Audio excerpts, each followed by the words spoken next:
The Cloverfield Paradox is the third movie in the Cloverfield film series, and the plot of this crazy twist up movie is a group of astronauts aboard the Cloverfield space station using this particle accelerator to try and solve Earth's energy crisis. By doing so, they end up accidentally traveling to an alternate dimension on the other side of the sun from the Earth. And now they have to find their way back. But of course, they find someone aboard their ship. Weird shit starts happening. And yeah, this movie, the more this movie makes less sense, the better for you. In the sense. Okay, how to say this? I enjoyed the Cloverfield Paradox, but it is a very, very confusing movie because it kind of confuses the timelines between the first film and 10 Cloverfield Lane. It really, really does. And trying to find out exactly where this movie takes place, at first I'm like, okay, so this is going back to where the first movie started. But okay, so they're going in this timeline, so to speak, because we're on the space station. The last time I checked, during the end of the first film, something fell from outer space into the ocean in the background. So I'm like, okay, they're going to set that up. And that's what I thought for a second, and then it changed some stuff. And I'm like, okay, where is this going? It didn't get into the end of the film till I kind of understood partly what was happening. But after to that point, I'm like, okay, this is going to be a head scratcher. And it really was.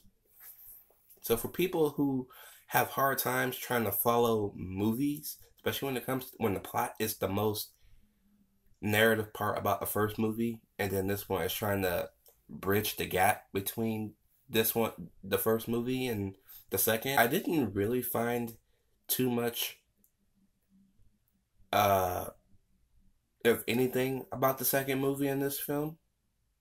So I don't know where this. I know this. I know the second movie is also a supposedly alternate timeline, but it's weird. It's really, really weird. How's the acting? The acting is pretty strong in this movie. So, yeah, you got Daniel Brühl in here. You got David Oyelowo. Oh, I still cannot pronounce that fucking name right. In here. And then you got these two black British people in here. They both were good. The girl is on the space station while her boyfriend or fiance or husband is back on Earth. And it's not until later we find out that she had some type of experiment in her house. It went wrong. It caught fire. Her two kids died. And it's just her and him now. But they find this lady and she explains some things. And then she's like, oh shit. So it's kind of like Back to the Future, but without the consequences. Pretty much. Without the consequences of messing up timelines. But it does mess up timelines because shit is going down on the actual timeline the movie sets up. And I won't say what's going on in it, but it's pretty interesting where this movie is going to go. But yeah. It really is directed nice. I mean, this movie looks nice because the budget was originally only $5 million. Somehow it jumped up to $45 million. I'm not sure how it jumped up another $40 million, but that's one reason why Paramount decided not to release it in theaters. I don't know why. It would have banked anyway. Every other Cloverfield movie has banked. It's only $15 million more than the first movie, so it's not that hard to make up $45 million, but to each their own. They decided not to, and Netflix has taken over this project.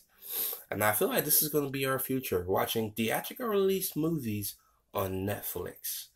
when they should be in the theaters trying to make their money back. But if studios are willing to put down that much money on a movie and not see any type of profit in return, I guess maybe the subscriptions. I don't know how subscription-based services work. I'm just guessing.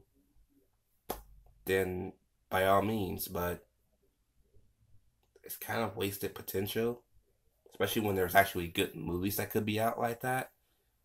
This is like one of them that you could probably wait to rent, but since it's on Netflix, go ahead and give it a watch anyway.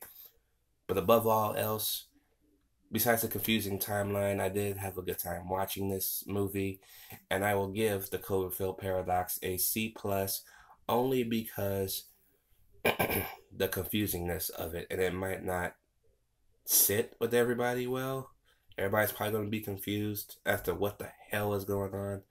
But yeah, this is my best way of not spoiling anything for you, so take that what you will. But anyway, guys, if you've seen the Cloverfield Paradox, let me know what you guys think about it down below, and I will catch you guys later.